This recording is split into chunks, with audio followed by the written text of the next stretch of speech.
बहुत पसंद है। हस्बैंड को ऑफिस में भी बिरयानी चाहिए। Kamboj proper diet, breakfast, lunch, dinner. Kamboj.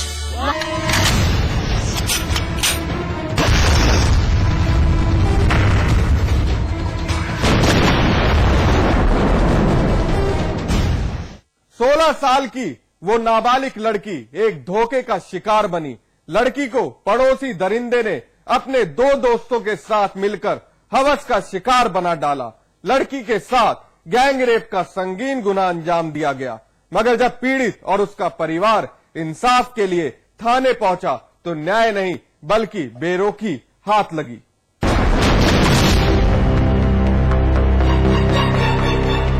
सरकारी अस्पताल के अंदर अपने परिवार के साथ बैठी ये लड़की मेडिकल जांच के लिए आई है।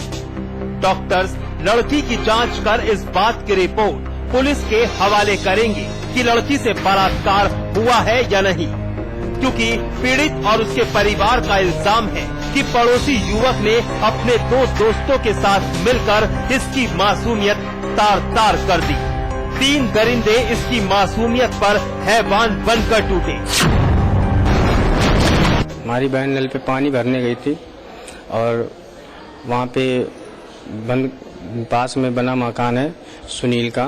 पीछे से सुनील ने हमारी सिस्टर को पकड़ा और पास में बने कमरे के पास घसीटकर मुंह दबा के ले गया और वहाँ पे उसने अंदर से बंद कर लिया और फोन करके कंचौसी के रहने वाले कल्लू मस्ताना और गांव के रहने वाले राजू, इनको फोन करके बुलवाया और कमरा बंद करके हमारे सिस्टर को मुंह दबा करके और बड़े बेशर्मी से का बलात्कार किया।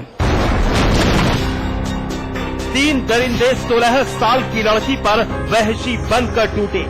मामला कानपुर देहात के थाना मंगलपुर के घनश्यामपुर गांव से ताल्लुक रखता है। शाम का वक्त था, लड़की बेखौफ घर से बाहर गई, मगर पड़ोसी सुनील ने लड़की को दबोच अपने घर के अंदर बंद कर लिया। अकेले सुनील ने ही लड़की की इज्जत से खिलवाड़ नहीं किया, बल्कि सुनील के 2 दोस्त भी इस गुनाह में शामिल हुए, कल्लू और राजू। लड़की को चाकू के दम पर बेइज्जत किया गया। काफी देर बाद घर से बाहर गई लड़की की तलाश शुरू हुई तो फिर लड़की से मनमानी करते 3 दरिंदे दबोच लिए गए। लेकिन पुलिस का रोल देखिए, महज शांति भंग करने के आरोप में एक आरोपी के खिलाफ केस दर्ज किया और बाकी आरोपी थाने से भगा दिए गए। पुलिस वालों ने बंद कमरे को खुलवाया, किसी प्रकार से मालूम है उनको, बंद कमरे को खुलवाया और 3 बलात्कारियों को और हमारे सिस्टर को 4 लोगों को थाना मंगलपुर ले आए।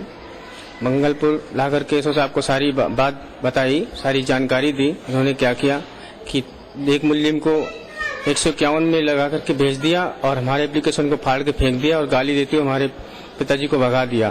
कहने लगे जाओ साले यहाँ चले आते हैं, पता नहीं कहाँ से, हम ये FIR नहीं लिखेंगे, तू ऐसो है कि मैं ऐसो हूँ।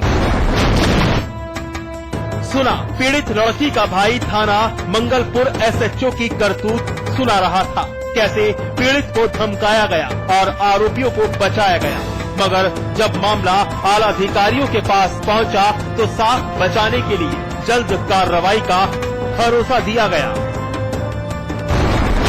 मंगलपुर थाना क्षेत्र अंतर्गत गांव में एक व्यक्ति द्वारा अपनी लड़की के साथ रेप का अभियोग पंजीकृत कराया है। इसमें 3 लोगों को नामजद किया गया है, अभियोग पंजीकृत कर लिया गया है, विवेचना की जा रही है। इसमें विवेचना में जो भी तथ्य आएगा उसके अनुसार कार्रवाई की जाएगी। कोई गिरफ्तारी हुई किसी की? अभी कोई गिरफ्तारी नहीं हुई। हमारी मित्र पुलिस ऐसा भी काम करती है, पीड़ित इंसाफ मांगने आए तो बदसलूकी पर उतारू हो जाती है। उन्हें किसी के दर्द से कोई सरोकार नहीं।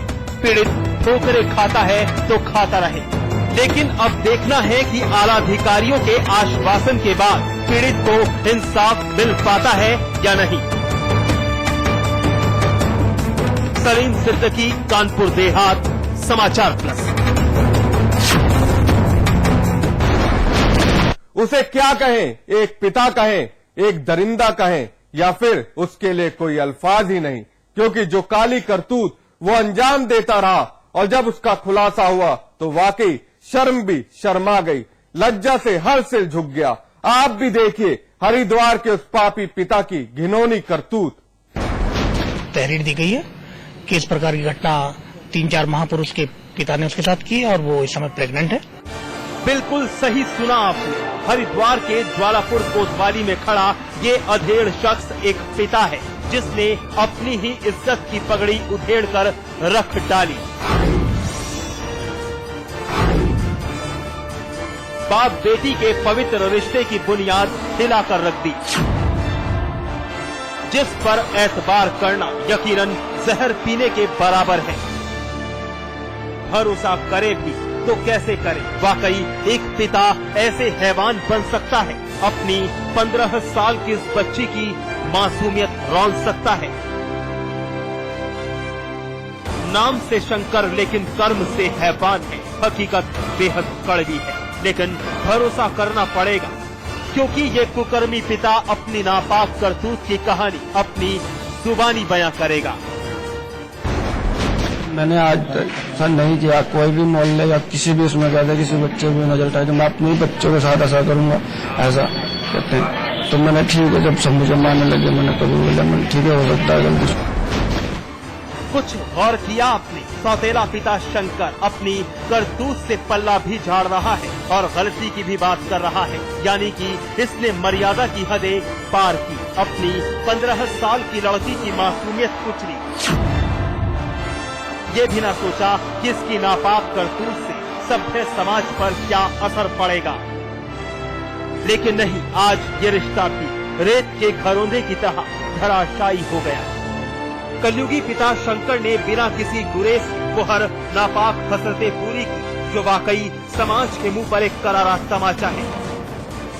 नाबालिग लड़की गर्भवती है और जब कुकर्मी शंकर ने अपनी गंदी करतूत को मिटाने की कोशिश की तो इलाके के लोगों ने उसके मकसद पर पानी फेर दिया। उसके परिवारजनों के द्वारा तो नहीं, लेकिन उसके पड़ोस की कुछ महिलाओं के द्वारा तहरीर दी गई है कि इस प्रकार की घटना 3-4 महापुरुष के पिता ने उसके साथ की है और वो इस समय प्रेग्नेंट है। गर्भवती लड़की को अस्पताल लाया गया था ताकि शंकर अपने गुनाहों पर पर्दा डाल सके, लेकिन उसकी ये हसरत भी नाकाम हुई। मौके पर पहुंची पुलिस ने शंकर को गिरफ्तार करते हुए पीड़ित लड़की को मेडिकल के लिए भेज दिया है।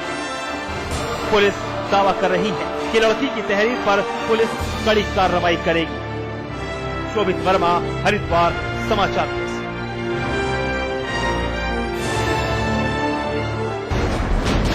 एनकाउंटर में आज बस इतना ही, लेकिन हमारी आपसे एक अपील, मुस्तैद रहिए। जुर्म की हर उस दस्तक को सुनिए जो कभी भी आपकी दहलीज पर दस्तक दे सकती है। नमस्कार।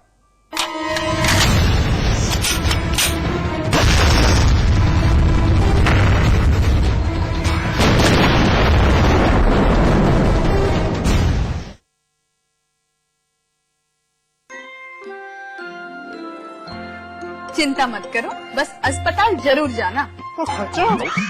सब अच्छे से होता है वहाँ, जांच, दवाई, बच्चे का जन्म और 2 रात अस्पताल में माँ और बच्चे दोनों की देखभाल। अरे देवर जी, अब हर सेवा मुफ्त है।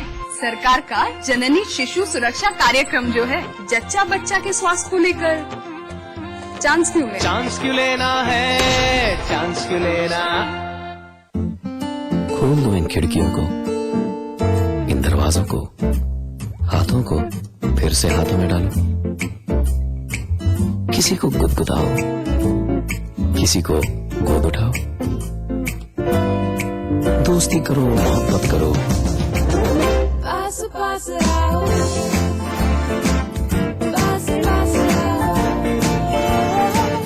पास पास आओ। गले मिलो, आंख मिलाओ, किसी को अपना बनाओ। ताया ताई, मौसा मौसी, सबसे प्यार करो। पास पास आओ, रहो हमेशा पास पास। हर खबर को पहचानते हैं हम, क्योंकि झूठ और सच में अंतर जानते हैं हम। समाचार प्लस, खबर वही जो हमने कही। यहाँ मेगा मॉल बनेगा, तो बिगेस्ट इंडिया एवर सीन। यहाँ स्टेडियम बनना चाहिए। चैरिटी के बारे में सोच रहे हैं। कभी तो ऐसा ख्वाब देखिए जिसमें हजारों ख्वाब शामिल हो। GR एंटरप्राइजेज के इंटरनेशनल स्टेडियम ने इस शहर के लोगों में गर्व की भावना और स्पोर्ट्स कल्चर को अद्भुत बढ़ावा दिया है। GR enterprises shares have reached N all time high. जब दूसरों के ख्वाब पूरे करोगे ना तो अपना कल बनते देखोगे।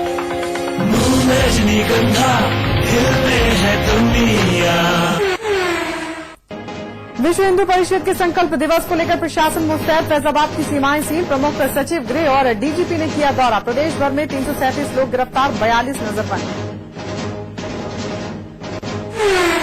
कानपुर में नरेंद्र मोदी की रैली के खिलाफ इलाहाबाद हाईकोर्ट में किसान ने दाखिल की याचिका। फसल की बर्बादी का हवाला देकर रैली रोकने की मांग। उत्तराखंड के लोकायुक्त बिल को राष्ट्रपति ने दी मंजूरी। मुख्यमंत्री भी होंगे लोकायुक्त के दायरे में। पूर्व मुख्यमंत्री बीसी खंडूरी के शासनकाल में भेजा गया था बिल। मुलायम सिंह यादव की जीजा के बाद अब शिवपाल यादव के साले ने दिखाई दबंगई। लेखाधिकारी देवेंद्र सिंह को रिवॉल्वर तानकर जान से मारने की धमकी। हाथरस से सांसद सारिका बघेल के पति देवेंद्र बघेल ने आगरा में दिखाई दबंगई। पहले तो तोड़ा कानून, फिर पुलिस वालों को धमकाया। मुजफ्फरनगर दंगा मामले में 14 दिन की न्यायिक हिरासत में भेजे गए बीजेपी विधायक भारतेंदु सिंह। विधायक पर पंचायत में भड़काऊ भाषण देने और धारा 144 के उल्लंघन का आरोप। उत्तराखंड के लोगों की बड़ी परेशानी। हड़ताल पर गए पहाड़ के करीब 2 लाख फील्ड कर्मचारी। हड़तालियों ने 20 अक्टूबर तक आवश्यक सेवाओं को रखा गया। लाल बत्ती छिनते ही कोर प्रणब चैंपियन के तेवर पड़े ढीले। सीएम बहुगुणा के दरबार में हाजिर होकर मांगी माफी। सीएम ने कहा पार्टी के लिए अच्छा काम कर रहे हैं प्रणब। 12 दिनों से फरार चल रहे नारायण साईं के खिलाफ गिरफ्तारी वारंट जारी। 4 राज्यों में चल रही है तलाश। गुजरात हाईकोर्ट में टली अग्रिम जमानत की याचिका पर सुनवाई। आसाराम की बेटी और पत्नी की मिली अग्रिम जमानत। और उन्नाव में कल से शुरू होगी सोने की खुदाई। साधु शोभन सरकार के सपने के आधार पर खजाने की तलाश करेगी एएसआईटी।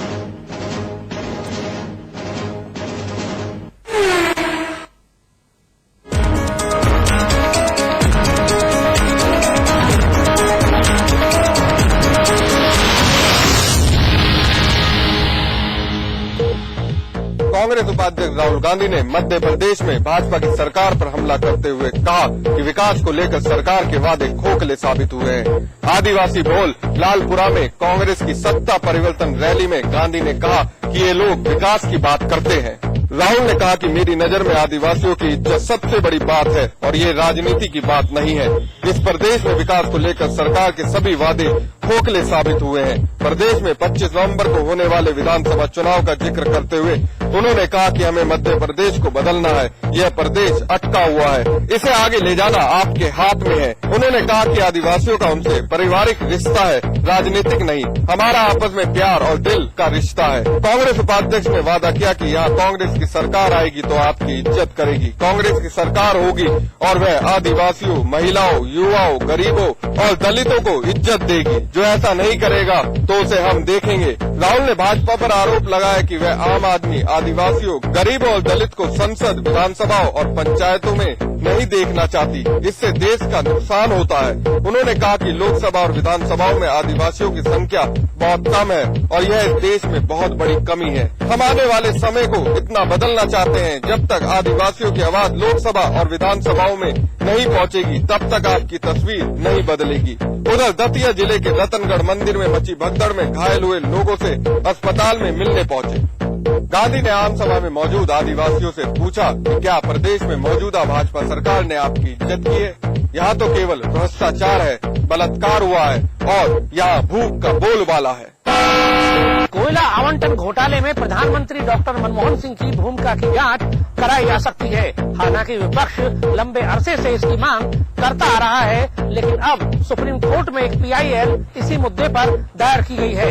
इसके पहले कोयला मंत्रालय के पूर्व सचिव PC पारेख ने अपने खिलाफ FIR दर्ज होने के बाद कहा था कि प्रधानमंत्री को इस मामले में आरोपी नंबर 1 बनाया जाना चाहिए। इस बारे में सुप्रीम कोर्ट में एक PIL दायर की गई है। एडवोकेट ML शर्मा ने कोर्ट में जनहित याचिका दाखिल कर कोल स्कैम में पीएम के रोल की जांच कराने की मांग की है।